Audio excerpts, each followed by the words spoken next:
Bakıda masaj salonlarının birinin sahibi özünü yalandan hüquq mühafizə orqanı əməkdaşı kimi təqdim edən şəxs tərəfindən şantaj edilib.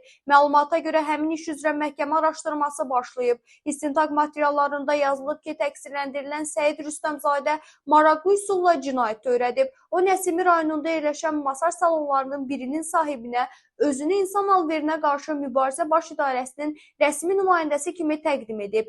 Deyib ki, bundan sonra yalnız onun nəzarəti altında işləyə bilər. Salon rəhbəri deyir ki, Səid onda tam dövlət işçisi təəssüratı yaradıb. O qara kostyum geyinib, əlində isə içərisində sənədlər olan qırmızı qovluq daşıyıb. Bu səbəbdən salon rəhbəri ilk görüş zamanı ona 3000 manat verib. Bundan əlavə aylıq ödəniş etməyə razılaşıb. Səid salon rəhbərindən ümumilikdə 30.000 manat himayədarlıq haqqı tələb edib. Bir müddət sonra onun cinayət planı ifşa edilib. Rüstəmzadənin heç bir dövlət qurumunda çalışmadığı məlum olub. Şikayət əsasında o hədə-qorxu vasitəsilə tələb etmə ittihamı ilə həbs edilib.